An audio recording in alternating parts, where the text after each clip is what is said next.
Next question हमारे पास में JEE advance 2014 का क्वेश्चन है। रोटेशनल मोशन की हम बात कर रहे हैं, न्यूमेरिकल टाइप क्वेश्चन हम देख रहे हैं।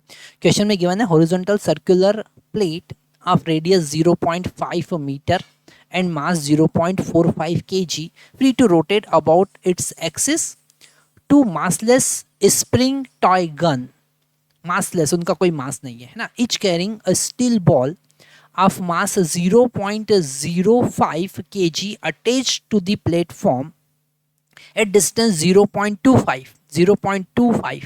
तो यहाँ पर 0.5 का आधा, तो ये जो रेडियस है वो है r, और इससे r/2 डिस्टेंस पर वो दो गन जो है वो अटैच्ड है। ठीक है,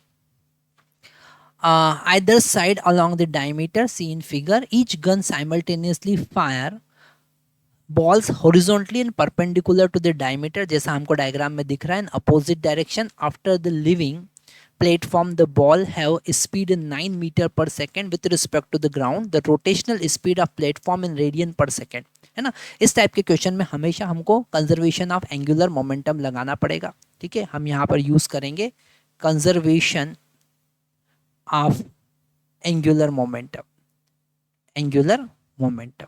ठीक है, मतलब कि यहाँ पर ये दोनों बॉल जो है डेफिनेटली जब बॉल की बात करेंगे तो इनका एंगुलर मोमेंटम जो होगा वो क्लॉकवाइज डायरेक्शन में होगा, और उतना ही एंगुलर मोमेंटम इस प्लेटफॉर्म को अपोजिट डायरेक्शन में मिलेगा। मतलब जो क्लॉकवाइज डायरेक्शन में एंगुलर मोमेंटम है वो एंटी क्लॉकवाइज डायरेक्शन में एंगुलर मोमेंटम के बराबर होगा। तो क्लॉकवाइज डायरेक्शन का angular momentum is equal to anti clockwise direction का एंगुलर मोमेंटम। क्लॉकवाइज डायरेक्शन जो इस जो बुलेट है उनका एंगुलर मोमेंटम हम देखेंगे तो हम लिखेंगे 2m into velocity v into distance जो कि है r/2। डिस्टेंस कितना है, r/2, है ना, क्योंकि हम वो पहले डिस्कस कर चुके हैं। Is equal to i into omega, i into omega, और i किसका, प्लेटफॉर्म का। तो यहाँ पर i का वैल्यू हम लिख सकते हैं प्लेटफॉर्म का mass into radius r divided by 2 उसका i, और ओमेगा हमको फाइंड करना है। ठीक है, यहाँ पर हम वैल्यू पुट करेंगे, 2 से 2 यहाँ पर कैंसिल हो जाएगा। m का वैल्यू यहाँ पर 0.05 गिवन है तो 0.05, वेलोसिटी यहाँ पर 9 गिवन है तो 9 लिखेंगे, और r का वैल्यू एक r से एक r कैंसिल होने वाला है तो हम नहीं लिखेंगे यहाँ पर। Is equal to capital M का वैल्यू यहाँ पर हमारे पास 0.45 है ना, 0.45 kg गिवन है। स्मॉल r का वैल्यू हमारे पास 0.5 गिवन है जिसको हम 1/2 लिख सकते हैं। ठीक है, और ऑलरेडी 1/2 तो प्रेजेंट है तो यहाँ पर 1/2 एक और लिख देते हैं इंटू ओमेगा।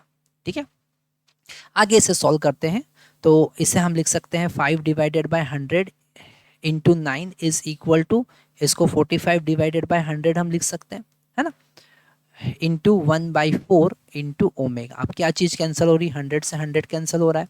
ओमेगा का वैल्यू कितना आएगा, वो होगा 9 इंटू 4 इंटू 5, तो ये 9 इंटू 45 ये तो कैंसिल हो जाएगा, केवल 4 बचेगा।